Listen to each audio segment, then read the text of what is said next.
پیارے سامعین السلام علیکم۔ جیسا کہ آپ دیکھ رہے ہیں، آج ہم جس کتاب کا تعارف آپ کے سامنے پیش کر رہے ہیں وہ بے نظیر بھٹو صاحبہ کی autobiography Daughter of the East کا اردو ترجمہ ہے، جو مشرق کی بیٹی کے نام سے کیا گیا ہے۔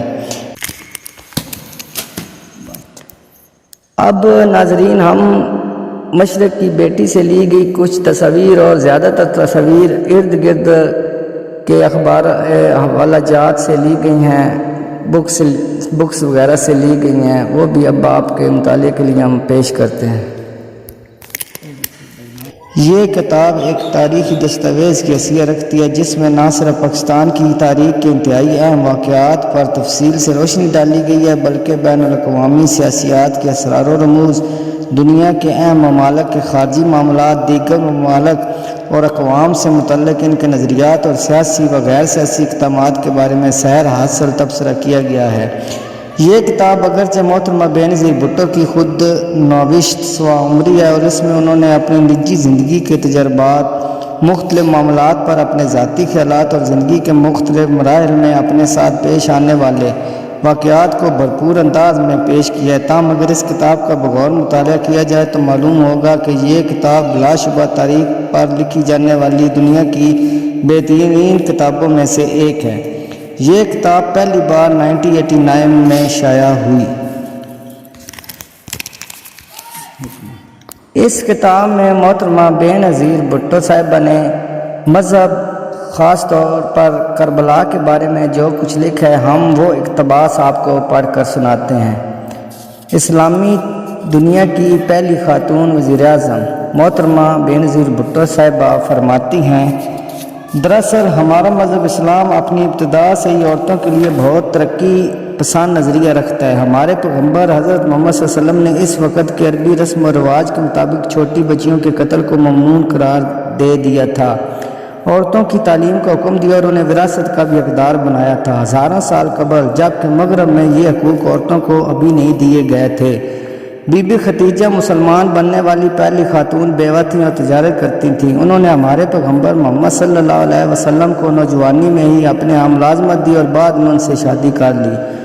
عمارہ نے مردوں کے دوش بدوش کفار کے خلاف جنگوں میں حصہ لیا اور رسول کریم صلی اللہ علیہ وآلہ وسلم کی اپنی تلوار سے حفاظت کی۔ جنوبی ہندوستان کی ریاست احمد نگر کی چاند بی بی نے مغل شہنشاہ اکبر کو شکست دے کر صلح نامہ پر مجبور کر دیا۔ شہنشاہ جہانگیر کی بیوی نور جہاں، جو دراصل خود ہی حکمران تھی، حکومت کے نظم و نسق میں مہارت کے لیے مشہور تھی۔ اسلامی تاریخ میں ایسی متعدد خواتین گزری ہیں جنہوں نے اپنا عوامی کردار مردوں کی طرح مکمل کامیابی سے نبھایا۔ اسلام نے یہی راستہ اختیار کرنے کو ان کی یا میری حوصلہ شکنی نہیں کی۔ قرآن پاک کی سورہ النحل میں چونٹی بیان کرتی ہے، میں نے ایک عورت کو ان پر حکومت کرتے ہوئے دیکھا ہے اور اسے ہر شے کثرت سے عطا کی گئی ہے اور اس کا تخت بہت طاقتور تخت ہے۔ سورۃ النساء میں درج ہے، مرد جو کماتے ہیں ان کا ہے، عورتیں جو کماتی ہیں وہ ان کا ہے۔ ہر سے پہل تعلیق سے نصابی سبق پڑھنے کے بعد ہم نے مولوی صاحب سے جو ہمارے گھر پڑھانے آتے تھے قرآن مجید میں سے یہ اور دوسری صورتیں پڑھی اور اسی طرح دیگر مذہبی ہدایات حاصل کی۔ قرآن کریم کی عربی میں تلاوت اور پھر اس کے اسباق کو سمجھنا ہمارے لیے سب سے اہم موضوع تھا۔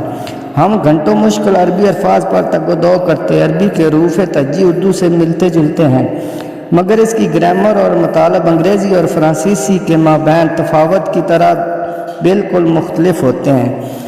ایک سپیر مولوی صاحب نے قرآنی احکام کا حوالہ دیتے ہوئے کہا کہ اپنے والدین سے مہربانی سے پیش آؤ اور ان کی اطاعت کرو۔ یہ بھی بتایا کہ جنت ماں کے قدموں کے نیچے ہوتی ہے۔ اس بات میں حیرانی نہیں ہونی چاہیے کیونکہ ہماری والدہ اکثر یہی ہدایات دیا کرتی تھی۔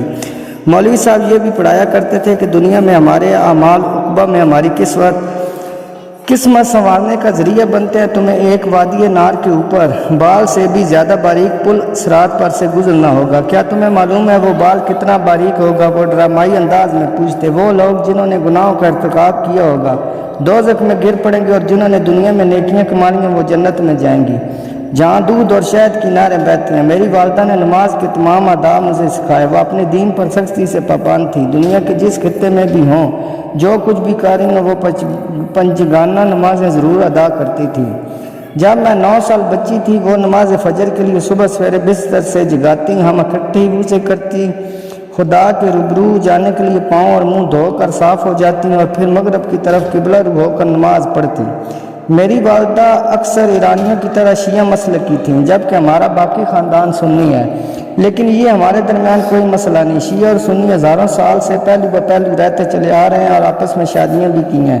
ہمارے اختلافات کم اور مشترکہ معتقدات زیادہ ہیں۔ جو چیزیں تمام مسلمانوں میں بنیادی حیثیت رکھتی ہیں وہ فرقوں کی تفریق کے باوجود ایک کلمہ پر ایمان ہے۔ ہمارا کوئی معبود نہیں سوائے اللہ اور محمد اس کے آخری پیغمبر ہیں۔ یہی ایک مسلمان کی قرآنی تعریف اور ہمارے خاندان میں اسی پر زیادہ زور دیا جاتا تھا۔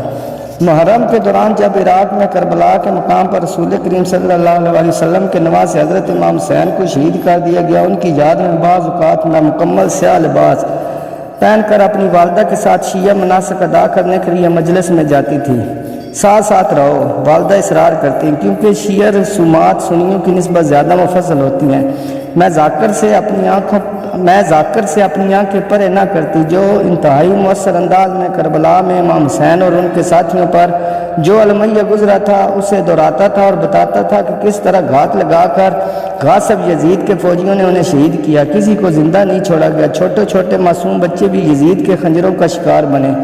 امام حسین کا سر قلم کر دیا گیا اور ان کی ہمشیرہ جناب زینب کو یزید کے دربار میں ننگے سر لے جایا گیا، جہاں انہوں نے ظالم حکم کو اپنے بھائی کے سر کے ساتھ کھیلتے دیکھا، لیکن ان کا دل نہیں ٹوٹا۔ اس کے برعکس بی بی زینب نے پختہ عزم کر لی اور اسی طرح امام حسین کے باقی مقتدیوں نے بھی انہی کے پیروکار جنہیں شیعہ کے نام سے پکارا جاتا ہے، وہ کربلا کے سانحوں کو کبھی نہیں بھولتے۔ سنو کہ چھوٹی بچی پانی پانی پکار رہی ہے، ذاکرہ بھروائی ہوئی آواز میں چلاتی ہے۔ اس ماں کے دل کی حالت محسوس کرو جو اپنی بچی کی آواز سن رہی ہے۔ اس جوان رہنا کو دیکھو جو اپنے گھوڑے پر سوار پانی لینے جا رہا ہے، وہ دریا پر جھکتا ہے، ہم اسے پانی کی خاطر دریا پر جھکتا دیکھ رہی ہیں۔ دیکھو، غور سے دیکھو، لوگ ان تلواروں سے پل پڑے ہیں۔ جو ہی ذاکرہ نے یہ الفاظ ادا کیے، کچھ عورتوں نے آہذاری کے ساتھ ماتم شروع کر دیا۔ پوری کہانی کی تصویر اس طرح کھینچی جاتی جو دل کو دہلا دے۔ میں خود بھی سن کر کئی مرتبہ چیخی اور چلائی۔